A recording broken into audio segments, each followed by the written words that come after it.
June 6th, 1944. Thousands of American soldiers crossed the dark English Channel toward the coast of Normandy. Inside the crowded landing craft, young soldiers sat shoulder to shoulder, silently waiting for the beach to appear. Beyond the dark horizon was France. They could not see it yet, but they knew it was waiting ahead.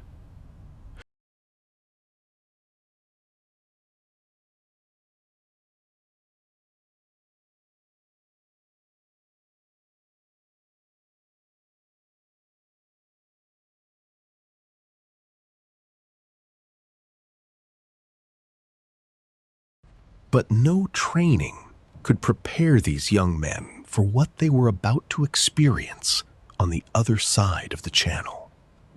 The engines roared beneath them as the boats moved forward, while the first light of dawn appeared on the horizon.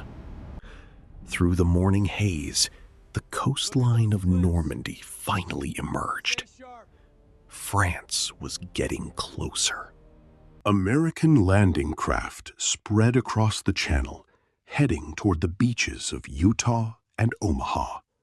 As they approached, cliffs, bunkers, obstacles, and wide stretches of open sand came into view. The soldier stared at the beach. There was no longer any doubt. This was where the invasion would begin.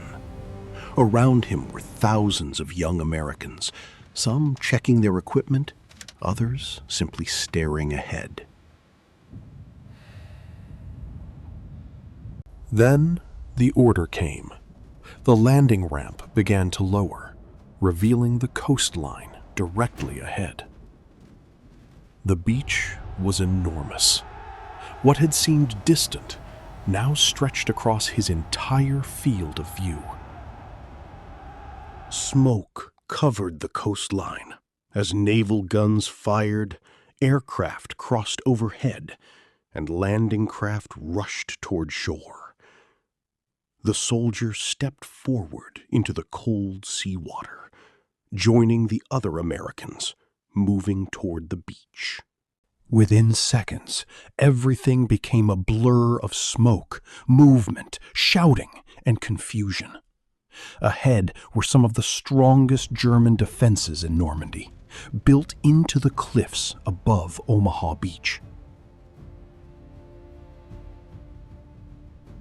American units became separated, while officers struggled to reorganize their men in the chaos. Nearby, engineers worked through the obstacles, trying to open paths for the soldiers moving inland. The carefully prepared plan was beginning to collapse, but the invasion could not stop. Some soldiers found cover behind obstacles, while others searched for openings through the defenses.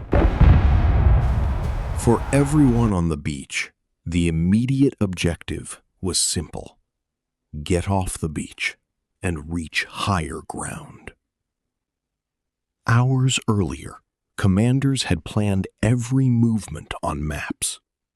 Now, those arrows meant very little. Despite the confusion, small groups of American soldiers slowly began moving along the roads into Normandy. The goal was not to conquer France that morning. It was to establish a foothold and hold it. By that ridgeline! Supplies from the beach, keep it moving!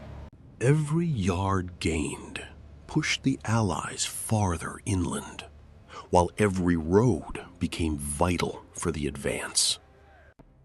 Slowly, the landing was becoming something much larger, the beginning of a campaign across Europe. By afternoon, the wide beach was behind them. Ahead were the fields and hedgerows of Normandy. The countryside looked almost peaceful, but German forces were still resisting somewhere beyond the hedgerows. The soldier moved carefully through unfamiliar territory, never knowing where the next threat might appear. Across Normandy, the same struggle was unfolding as American, British, and Canadian forces pushed inland. By nightfall, more than 150,000 Allied troops had landed. A foothold in Western Europe had been secured. As darkness approached, the soldier looked back toward the coast. The beach was finally behind him. Behind him was England.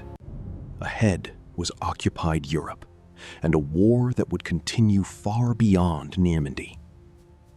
On June 6, 1944, the first step had been taken.